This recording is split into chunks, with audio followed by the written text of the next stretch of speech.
Dreyfus. Albert Dreyfus, rapidement. Quelqu'un m'explique, Albert Dreyfus, c'était qui? C'était qui? Je n'écoute pas les historiens.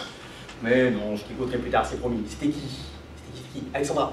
Il était accusé de voler des idées de militaires. Oui, c'était quoi? C'était un journaliste? C'était... Un homme politique. Un homme politique? Pas tout à fait, presque. Vas-y, Samy. Capitaine dans l'armée française. D'accord, donc homme politique, oui, en quelque sorte. Et alors, c'était quoi le problème, vous vous souvenez? Comment est-ce qu'il est devenu le symbole de l'antisémitisme en France? 2 personnes, c'est tout, vous plaisantez, vous savez ça. Comment est-ce qu'il est devenu? Vas-y, je t'écoute, Jeff. Il était innocent, mais ils ont le condamné. Alors, il était condamné, pourquoi déjà? On l'accusait de... En un mot. Donner l'information aux Allemands. J'ai entendu le mot espionnage. Voilà, elle donnait l'information aux Allemands, effectivement. Bon, oui, on l'accusait d'espionnage, et en réalité, on a découvert que quoi? C'était lui le responsable? Non, c'était qui? Bon, c'est pas tellement important qui était le responsable. Ce qui est important, c'est qu'il était innocent, d'accord? Et quelle était la conséquence de son innocence? Est-ce que directement, il a pu être libéré? Aucun problème, c'est bon, c'était terminé? Allez, vous vous souvenez de ça? Tu te souviens, Jeff? Qu'est-ce qui s'est passé? Il n'était pas libéré depuis 1900, je pense, 5. Oui, il est resté, je crois, c'est quoi? C'est 4 ou 5 ans en prison, quelque chose comme ça? 4 ou 5 ans avant d'être libéré, avant d'être pardonné surtout, ok? Et avant d'être restitué à son image originale, d'accord? Bon, ok. Quand on parle d'antisémitisme en France, tout le monde connaît l'affaire Dreyfus parce que c'était un grand scandale. Alors, dans votre livre, souvenez-vous, on a dit que c'était un grand scandale parce que qui avait participé le plus dans cette campagne antisémite? C'était ça le scandale, le vrai scandale. Ouais, c'est pas eux qui ont participé le plus. Qui a participé le plus? Et c'est là qu'ils ont perdu leur bonne réputation, ou le reste de leur bonne réputation. On se repose un chapitre sur les religions. L'Église catholique. L'Église catholique, d'accord? N'oubliez pas, l'Église catholique avait déjà pas mal de problèmes. Pourquoi? L'affaire Dreyfus, c'est quand? On a dit c'est la fin du 19e siècle, fin du 19e, début du 20e. Pourquoi est-ce que c'était important pour l'Église catholique, cette période? Parce que quoi? Comment est-ce que vous savez que l'Église était déjà vulnérable? Qu'est-ce qui s'était passé? Il y avait eu un épisode où l'Église catholique avait été écartée. C'était quoi cet épisode? Pensez à la Révolution. Qu'est-ce qui s'était passé? La Révolution française, il s'était passé quoi pour l'Église catholique? L'Église catholique est notamment associée avec la monarchie, et après la monarchie, la convention ne veut pas être associée avec l'Église catholique. Très bien. Donc déjà, l'Église catholique avait souffert, une première défaite, c'était durant la Révolution française. Mais qui avait aidé l'Église catholique à revenir, à reprendre du pouvoir? C'était qui? Napoléon. Napoléon, bien sûr. Vous vous souvenez? Parce que Napoléon, qu'est-ce qu'il s'était fait faire? Napoléon, il avait changé de titre plusieurs fois, oui.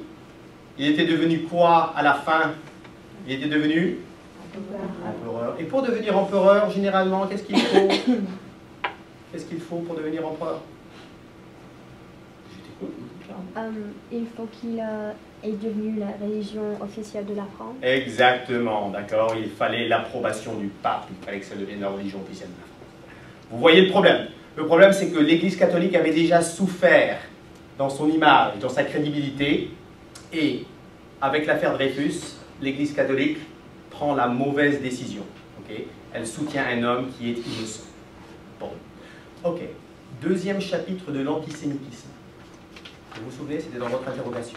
Allez, qui est-ce qui m'explique le bel livre? Parce que ça, c'est un chapitre qui est vraiment pathétique dans l'histoire française.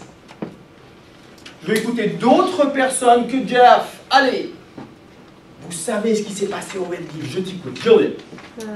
L'armée française et parisienne ensemble, brought together. Alors, c'est presque comme en anglais, c'est rassembler. Rassembler les Juifs dans Paris et amener les Juifs à un complexe d'espoir. Et il restait ça pour depuis beaucoup de jours et après ça, ils transportent de C'est important ça, parce qu'après ça, c'est pas simplement ça, c'est ça qui est grave. Allemagne. En Allemagne où? Dans les Auschwitz, dans les camps de... dans les camps de concentration. Bon. Alors vous avez compris, hein, elle a dit un complexe de sport, elle a été très générale. Vous comprenez que Vélodrome, c'est une abréviation, oui?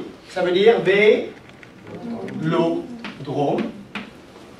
Et ça, c'est quoi? D'hiver. Voilà. Vélodrome d'hiver, tout simplement. Alors vous avez deux films récemment, hein, Sarah Ski et le Vélodrome d'hiver, qui vous donnent des aperçus individualisés, okay, de drames personnels, de tragédies personnelles. Alors, ce drame du Vélodrome d'hiver, il a fallu combien de temps aux Français pour admettre qu'ils étaient responsables? C'est très récent. Oui, Julian, c'est très récent. Vous avez ça dans votre livre. Trouvez cette information dans votre livre. Il a fallu combien d'années avant que le gouvernement français accepte sa responsabilité, sa culpabilité? Je t'écoute. 63 ans. Ouais, d'accord, c'était 63 années. Je croyais que c'était un tout petit peu moins. Je croyais que c'était une cinquantaine d'années. C'était pas le président. Ouais, voilà, c'est le président Chirac, n'est-ce pas?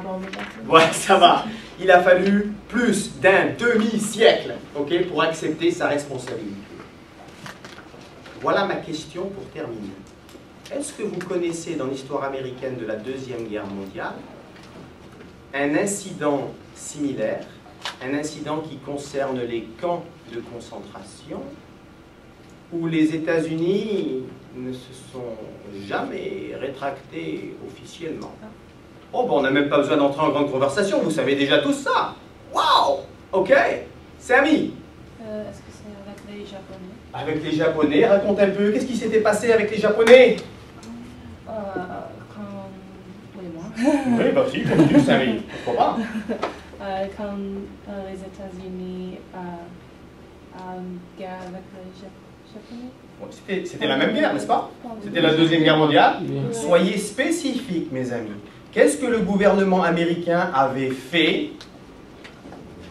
Spécifique, je sais que tu sais, Ellie. Il y a d'autres personnes qui savent. Oui, Kate, je t'écoute.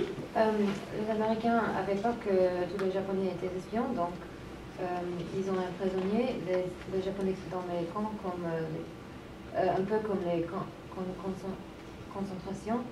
Je ne sais pas s'ils étaient aussi horrifiques. C'est là la différence, n'est-ce pas? C'est là la différence. Pourquoi est-ce que le gouvernement américain a toujours estimé que c'était complètement différent? C'est la raison officielle, hein, pour ne pas s'être excusé ou rétracté. Les États-Unis n'ont pas tué les Japonais. Ce n'était pas le but. Oui, il y a peut-être eu quelques Japonais qui sont morts, oups, ok, mais c'était un petit accident, hein, c'était un petit accident, ce n'était pas le but, ce n'était pas l'objectif. Jordan, qu'est-ce que tu voulais dire? Est-ce qu'il y a aussi le Korematsu avec its dire need of America? Et alors, tu expliques un peu, explique. Korematsu? Oui, explique un peu, oui. C'est un Japonais qui reste après. Il y a une statue qui dit tous les Japonais Californie ou une partie de Californie et il reste là parce que je ne suis pas un danger de les États-Unis parce que je suis américaine et après ça le court. Les cours, simplement les cours de justice. On dit que il est coupable parce que c'est le dire need of America. Oh, d'accord, absolument, d'accord. Bon, c'est exactement sur cette question que je veux vous laisser et sur cette question que nous allons commencer la prochaine fois. Vous notez, s'il vous plaît, parce que je veux vos réponses en début de classe. La question, c'est ça. La question, c'est de savoir l'importance. Quelle est l'importance dans une identité nationale? Okay, que ce soit l'identité nationale française ou l'identité nationale américaine. Quelle est l'importance d'avoir un homme d'État comme un président, okay, qui offre ses excuses vis-à-vis d'une communauté? Est-ce que c'est simplement de la démagogie? Bah, c'est pas vraiment utile. Ou est-ce que c'est quelque chose qui est fondamental à notre identité? D'accord? Alors, s'il vous plaît, ne me donnez pas vos réponses liberal classiques, hein. Essayez de varier un peu, essayez de trouver aussi le point de vue conservateur, d'accord? Point de vue de droite, point de vue de gauche, pour dire qu'est-ce qu'on gagne